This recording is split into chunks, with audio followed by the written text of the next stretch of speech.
Olá pessoal, no vídeo de hoje nós vamos conversar sobre a execução das vigas baldrame, bastante comum esse elemento estrutural, né, nas nossas obras, principalmente nas residências, onde a gente não está trabalhando com rebaixamento do solo para subsolo, raramente tem subsolo nas residências, então a viga baldrame se torna um elemento quase que obrigatório no projeto estrutural.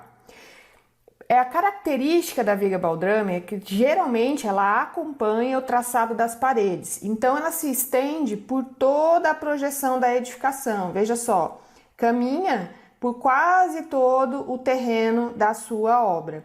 E por essa característica, ela gera uma grande quantidade de trabalho e, consequentemente, consome um tempo significativo.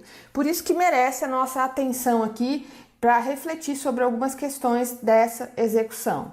A primeira opção de execução é quando a viga está totalmente enterrada. É exatamente essa imagem que a gente está vendo. Então, ela está ou ela está igual ao nível do solo ou até mesmo um pouco mais abaixo, né? Mas ela está totalmente enterrada. Como que a gente executa? Bom, primeiro a gente vai ter a escavação das valas, que normalmente, por causa da dimensão, que é estreita e não muito profunda, é uma escavação totalmente manual, por isso demorada. Aí, esse solo que saiu da vala, ele precisa ser removido daqui, senão ele vai acabar atrapalhando a execução das próximas atividades. Então, isso gera uma dedicação de alguns serventes, colocando esse solo com a pá num carrinho de mão e retirando daqui. É um trabalho que parece que não é muito significativo, mas consome bastante horas de mão de obra e tempo. Depois disso, nós fazemos as formas laterais, somente as laterais, porque o fundo é apoiado diretamente no solo. E para que essas formas sejam executadas, eu quero chamar a atenção aqui de que a vala precisa ser mais larga do que a dimensão da viga. Então você nunca calcula o volume de escavação igual ao volume de concreto. Pelo contrário, o volume de escavação é bem maior para que você tenha esse espaço aqui para poder executar sua forma e travá-la usando a própria lateral da vala, certo? Então, é um volume de escavação e remoção do solo superior ao volume de concreto. No fundo da viga, nós fazemos a disposição do laço de brita, para que o concreto não entre em contato direto com o solo. Aí a armação é posicionada, a concretagem é feita, depois disso a desforma, a impermeabilização. Quando eu retiro a forma de madeira, eu fico com as três faces da viga aqui expostas, né? As duas laterais e a parte superior. É assim que eu vou fazer a impermeabilização, contornando as três faces. Só em cima não é muito eficaz essa impermeabilização. E depois que a impermeabilização estiver já curada, aí sim eu devolvo solo para preencher esses dois espaços na lateral da viga. Então a gente chama essa atividade de reaterro. Eu vou devolver solo para preencher essa vala que era maior do que a viga. Então um pouco daquele solo removido no começo não deve sair do canteiro. Ele deve ficar aí em algum lugar esperando o momento de retornar aqui para a vala. Você não joga fora como resíduo, você utiliza parte dele de novo aqui para o reaterro. Quando as vigas enterradas estão concluídas, a alvenaria vai ter início praticamente ao nível do solo. Você vai começar com suas fiadas de tijolo logo aqui ao lado do solo. Isso não é muito legal por conta da capilaridade, da umidade do solo atingir a sua parede.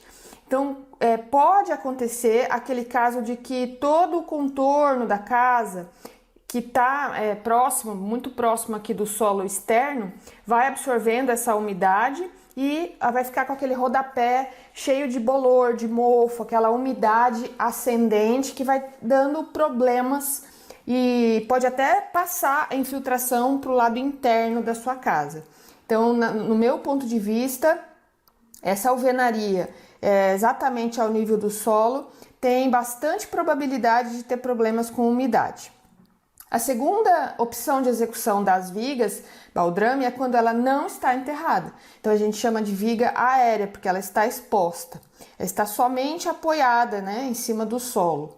Nesse caso, a escavação e a remoção do solo deixam de existir, não tem. Eu não vou escavar nada, eu vou simplesmente apoiar a forma no meu terreno natural.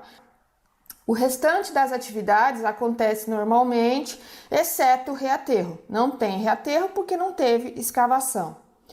E agora a gente precisa entender o que ela traz de consequência, né? A primeira é, quando eu fizer o meu piso interno, porque agora o nível da casa é aqui em cima da viga, coincide com a face superior da viga. Então, o que eu tenho que fazer? Eu tenho que fazer um aterro interno. Para vencer essa distância aqui, eu vou encher todos esses vãos entre vigas, eu vou encher com um pouquinho de solo para depois fazer o meu piso de concreto aqui. Claro, não faz sentido preencher toda essa espessura aqui com concreto, seria um desperdício. Então, eu preciso de um aterro interno para chegar no nível que eu quero e fazer aqui a minha espessura de concreto depois, 8 centímetros, 6, 10, depende como manda aí o seu projeto. E, consequentemente, a hora de fazer esse aterro e esse piso é a hora das instalações hidráulicas, né? Então, eu preciso ver o que eu tenho de água pluvial, esgoto, ou até mesmo traçado de água fria pelo piso. Antes de fazer esse aterro, já faço a distribuição da hidráulica, aí eu coloco o solo e faço o piso de concreto, certo? Mas eu não preciso escavar para passar a tubulação. Eu passo ela aqui do jeito que está e coloco a camada de aterro e o concreto por cima.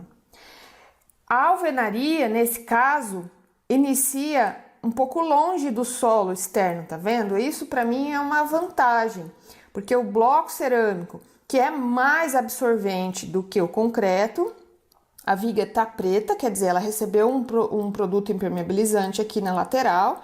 Isso já é muito bom, porque o solo aqui vai ter uma barreira, né, contra a ascendência da umidade, mas o bloco tá elevado, então ele fica menos sujeito a essa umidade do solo. E depois você vai chapiscar, vai fazer o seu reboco externo, mas a chance de ter problemas de umidade na parede diminui bastante.